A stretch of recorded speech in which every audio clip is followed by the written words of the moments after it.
Before the city woke up and remembered how to lie to itself, a man who ruled by whispers stood at the edge of a cemetery and realized some truths don't fear power, they wait for it. This story begins quietly, the way the most dangerous ones always do. So if you find yourself drawn to stories about secrets, guilt, and the cost of silence, take a second to like and subscribe now. You'll want to stay close as this unfolds. I remember that morning clearly, the way the fog sat low and heavy as if the ground itself was breathing, how the marble headstones looked softer in the half-light, almost forgiving, and how Enzo Moretti, a man whose name made judges sweat and rivals disappear, paused at the iron gates instead of walking away like he normally would. He had followed his maid, Elena, without fully admitting it to himself, noticing her absence before dawn, the careful way she'd left the house thinking no one would see, unaware that men like Enzo were trained to notice what others missed. She moved through the cemetery with a familiarity that suggested this wasn't her first visit, her black coat pulled tight, her steps hesitant, as if she were approaching something that could still hurt her. And when she dropped to her knees before a modest headstone near the back, the sound that left her chest wasn't dramatic or loud but broken, the kind of quiet crying that comes from someone who has already screamed themselves empty.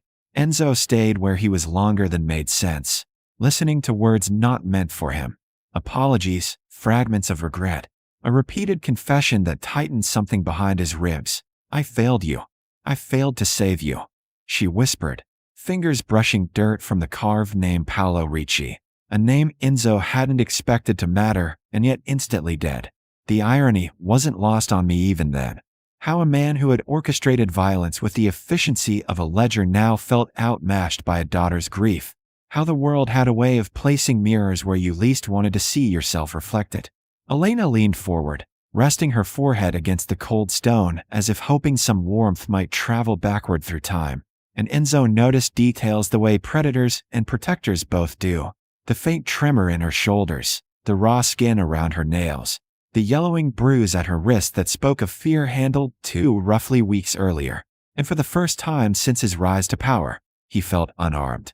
When he finally stepped closer, gravel crunching under his shoe, she startled so badly she nearly fell, scrambling to stand, apologizing too fast, eyes wide with a fear that had nothing to do with being caught somewhere she shouldn't be, and everything to do with who was standing in front of her.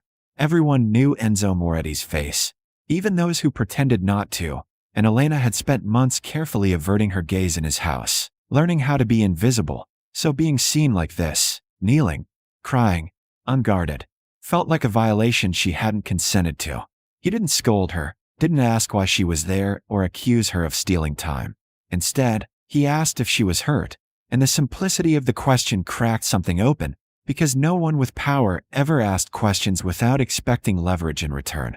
Elena shook her head, then nodded, then whispered that she was fine even as tears betrayed her, and Enzo followed her gaze back to the stone, reading the dates, the too short dash between birth and death, doing the math with a precision born of habit, because Paolo Ricci had died on a night Enzo remembered well, a night when the docks went silent for exactly 17 minutes, when a deal rerouted itself, when information had traveled faster than it should have. The air thickened as if the cemetery itself were listening when Enzo spoke again, repeating the words she'd used earlier, asking softly what she meant by failed, and Elena's hands clenched in her coat sleeves as if bracing for impact, her voice dropping to something almost calm as she confessed that her father had come home scared weeks before he died, that he'd talked around what he'd seen, warned her without warning her, and that she, tired, afraid, desperate to keep her job, had told herself it wasn't her problem. She admitted she'd overheard a threat while working, just a sentence, half swallowed by distance, something about making an example, and that she'd done nothing because doing nothing felt safer than speaking to men who carried consequences in their shadows. Enzo listened without interrupting, every piece of the story sliding into place with a click that made his stomach sink, because only 3 people should have known what Paolo had seen, and Elena's fear named a 4th, one he had trusted. When she finally looked up at Enzo, there was no pleading in her eyes, only exhaustion and a terrible honesty as she said, I failed to save him because I was afraid. And for a moment the balance of power between them shifted, not because she gained it, but because he realized he had already lost something by not listening sooner. He told her to come home with him, immediately, and she misunderstood at first, stiffening as if punishment were inevitable, but his tone left no room for fear this time. Only urgency, because secrets like this didn't stay buried once spoken aloud. As they walked back through the fog together, past angels worn smooth by time, I saw the moment Elena stopped walking like someone asking permission and started walking like someone who had already paid the price, and I saw Enzo glance once more at Paolo Ricci's grave, committing the name to memory not as a footnote, but as a debt that would not be ignored. By the time they reached the gates of the estate, the fog had burned off and daylight exposed everything Elena had been trying not to see for months, because Enzo Moretti's world did not soften with the sun. It sharpened, revealing cameras disguised as stonework, men who pretended to be statues until you learned how to look, and a house that breathed power the way other homes breathe air. Elena felt it immediately, the shift from invisibility to focus, from being background noise to becoming a variable that required containment, and Enzo felt it too, issuing quiet instructions as they entered, moving her not to the servant's wing, but to a guest suite near his own, a choice that sent subtle ripples through the household because in a place like this, proximity was a language everyone understood. He told her to rest, to eat, to speak to no one unless he approved it, and though the words sounded like orders, there was something underneath them that felt almost careful, as if he were placing a fragile object down instead of locking it away. But Elena didn't mistake caution for kindness. She had lived long enough to know the difference. And when the door closed behind her, the silence pressed in, thick with questions she hadn't dared to ask at the cemetery. Enzo wasted no time. Within the hour, he was in his office with the blinds half drawn, replaying Elena's words against memories he had filed away but never resolved, mapping names and movements across a board only he and a few trusted men ever saw, because Paolo Ricci's death had been too clean, too forgettable, and that was always the tell, while Elena sat on the edge of a bed that smelled like someone else's soap, staring at her hands as if they belonged to a stranger who had just changed her life by telling the truth too late. The house shifted around her, guards repositioned, doors locked that usually stayed open, phones went quiet, and she understood with a sinking clarity that protection and danger were two sides of the same coin here, that being kept safe meant being kept close, and that whatever came next would not ask for her consent again. When Enzo finally returned, it was evening, the lights slanting gold across the room, and he did something that startled both of them. He told her what he knew, not everything, but enough to let her see the shape of the storm she had stepped into, explaining that her father's death was not random, that it fit a pattern of betrayal he had underestimated, and that the man responsible was still inside his walls, still eating at his table, still smiling like loyalty was a shared joke. Elena listened, without interrupting, guilt settling deeper into her bones not because she feared punishment, but because she realized her silence hadn't just cost her father his life, it had allowed the rot to spread.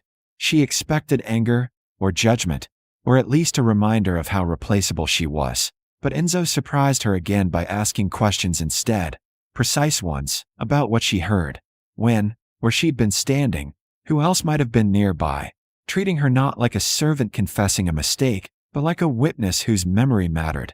And that shift, small but seismic, changed the way she sat, the way she spoke, the way she met his eyes without flinching.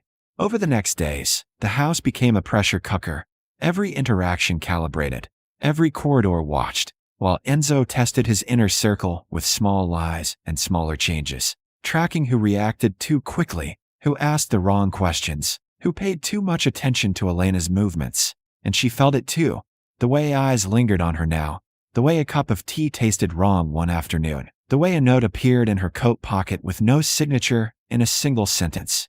You should have stayed quiet. Fear became a constant companion, but it no longer paralyzed her. Instead, it sharpened her, because guilt had already taken everything it could, and she refused to let it take more. When she showed the note to Enzo, he didn't ask how she got it. He asked if she was ready, and when she nodded, understanding dawning between them, he told her the truth without softening it. That the man who killed her father would try to finish what he started, that Elena was no longer collateral but leverage, and that the only way to end it cleanly was to let the traitor believe she was unprotected when she wasn't.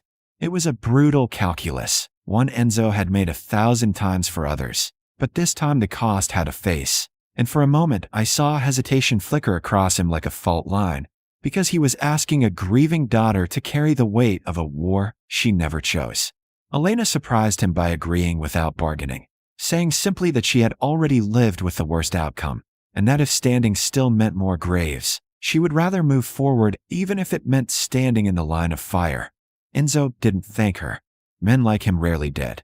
But he adjusted the plan to give her more control than anyone else would have, explaining where she would go, who would be watching, how she could signal danger, and what would happen if things went wrong, because control was the only currency that could begin to repay a debt like this.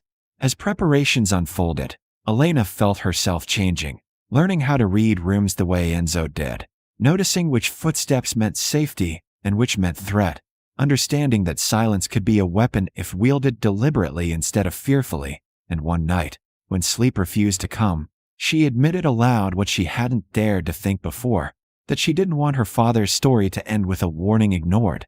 And Enzo, standing in the doorway like he belonged to the shadows, told her quietly that stories only ended when people stopped telling them, and that tomorrow, the man who had mistaken her silence for weakness would learn the difference. The night Enzo chose to end it did not arrive with thunder or spectacle, but with the careful normalcy of a fundraiser held in a restored riverside hall, the kind of place where music softened sharp edges and money pretended to be charity. And Elena walked beside him through glass doors wearing a calm she did not feel, aware of every camera, every reflective surface, every man pretending not to watch her, because the plan depended on that illusion, that she was still just a maid elevated by proximity, a loose in mistaken for an opportunity. I remember the way Enzo's hand hovered near her back without touching, not out of affection but alignment, a silent promise that she was not alone even when she needed to appear so, and the way her heart slowed once she accepted the truth that fear would not save her now. Only clarity would. The traitor revealed himself exactly the way Enzo predicted, not with violence, but with kindness. Approaching Elena near the balcony with concern shaped like courtesy, offering condolences he had no right to give, his voice smooth enough to convince anyone listening that he was a good man caught in a bad world. And for a moment I saw Elena's resolve waver, not because she doubted Enzo, but because facing the person who had ended her father's life felt heavier than any threat ever could. When the man suggested they step outside to talk somewhere quieter, Elena nodded, playing her part, and the city lights below looked like a map of choices she could no longer avoid. But before a single step carried them too far, Enzo spoke the man's name into the microphone meant for donors and applause, and the room fell into a silence so complete it felt rehearsed. What followed was not chaos but exposure. Enzo laying out the betrayal in measured sentences, each fact precise, each timeline undeniable, the evidence woven so tightly that denial collapsed under its own weight. And when the man reached instinctively for a weapon that wasn't there, he found instead the hands of guards who had been waiting for permission to stop pretending. Elena did not watch him be taken away. She watched Enzo instead, seeing in his face not triumph but a closing of accounts, a debt acknowledged and paid. And later, when the night emptied out and the city reclaimed its noise, Enzo did something unexpected. He drove her back to the cemetery himself. No guards close enough to intrude. Just the two of them standing again before Paolo Ricci's grave as dawn threatened the horizon. Elena knelt where she had before, but this time her shoulders were steady, her voice clear as she told her father the truth he never heard in life, that she had been afraid but was no longer silent, that his death had not been swallowed by forgetfulness. And Enzo listened without interrupting, understanding finally that some losses could not be compensated, only honored. He offered her a choice there, without ceremony or pressure, to leave with a new name and protection that would follow her like a shadow, or to stay in his world, not as a servant, but as someone who understood its costs and consequences, someone whose voice would never be ignored again. And Elena took a long time before answering, not because she was tempted by power, but because she had learned how easily silence could be mistaken for safety. When she stood, brushing dirt from her knees, she said she would stay for now, not out of loyalty to Enzo, but out of loyalty to herself and the truth she had finally claimed.